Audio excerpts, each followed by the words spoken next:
The future still appeared limitless. Mars continued to grow. New districts appeared every year, new tunnels, new habitats, new lives. For most citizens, the future felt secure. The first Martian generation had reached adulthood.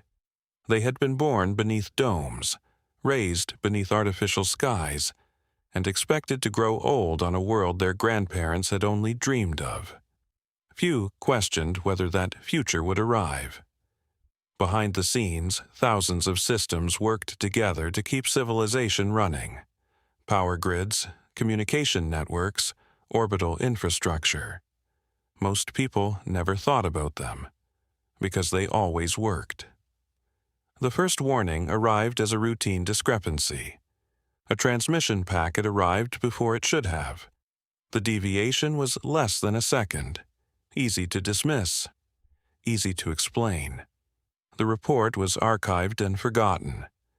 A few days later, another anomaly appeared. This time, inside Mars's orbital power network. The numbers remained within acceptable limits, but they no longer behaved exactly as expected. Small fluctuations appeared where none should have existed. Engineers adjusted the system. The system adjusted back. Nothing failed, nothing broke. Yet similar reports began appearing elsewhere. Different facilities, different operators, different systems. The incidents appeared unrelated. Yet the patterns felt strangely familiar. One report became 3. 3 became 6. 6 became dozens. And still nobody could explain them. Still, life continued. Schools remained open, businesses remained busy. Families planned for futures measured in decades. Outside the control rooms, nobody noticed. Mars had overcome every challenge it had faced before. Most people believed it would overcome this one as well. The first signs of trouble appeared so small that most people never noticed them, because the beginning of a crisis rarely looks like one. The anomalies continued. For months, nobody understood what connected them. Power fluctuations, communication delays, orbital system failures. Each problem appeared isolated, until the observatories reported something unexpected. The sun was changing.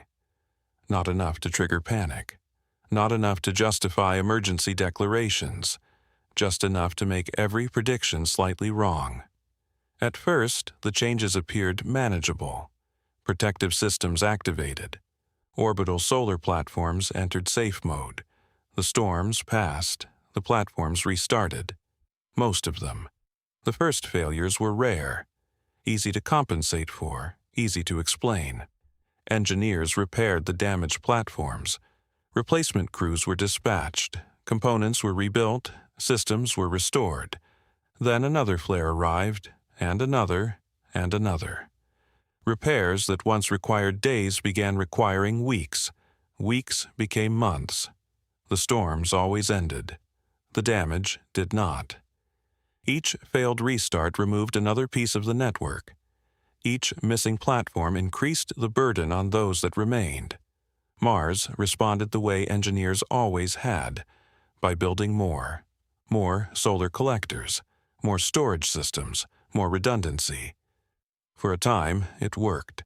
The colony continued to grow. The lights remained on, children were born, life continued, but the problem was not capacity, it was stability. Every flare forced protective shutdowns. Every shutdown interrupted power collection. Every interruption increased the strain on the system. Engineers compensated, they always did. Power was rerouted. Reserve capacity was consumed. Emergency margins disappeared. Earth adapted. Its vast infrastructure absorbed the instability. Mars could not. Every flare forced shielding systems to work harder. Every storm increased the energy required to protect the surface. Every month demanded more power than the month before. Nothing collapsed, nothing exploded, nothing dramatic happened. The systems simply became harder to maintain. For the first time since the founding of Mars, The colony was spending more energy staying alive than building its future. So Mars began searching for something the sun could not take away. Deep beneath the surface, the underground environment remained stable. The storms above no longer reached critical infrastructure. For the first time in years, engineers could build systems that behaved predictably. They believed they had found an answer. And the largest underground power program in Martian history quietly began.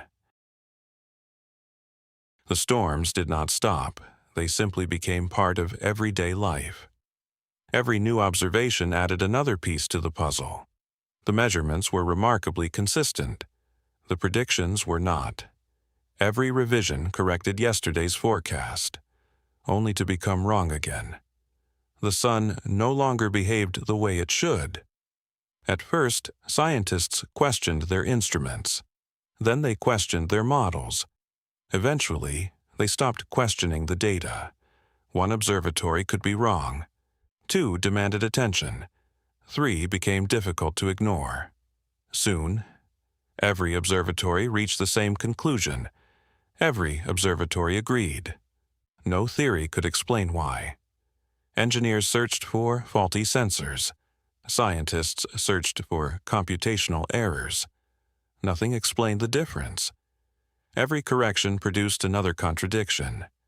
History had never recorded anything like it. No previous solar cycle behaved this way.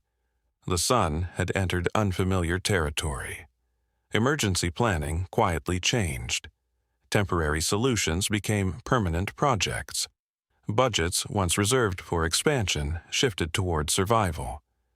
The question was no longer when the sun would recover. It was whether it ever would. Humanity stopped waiting.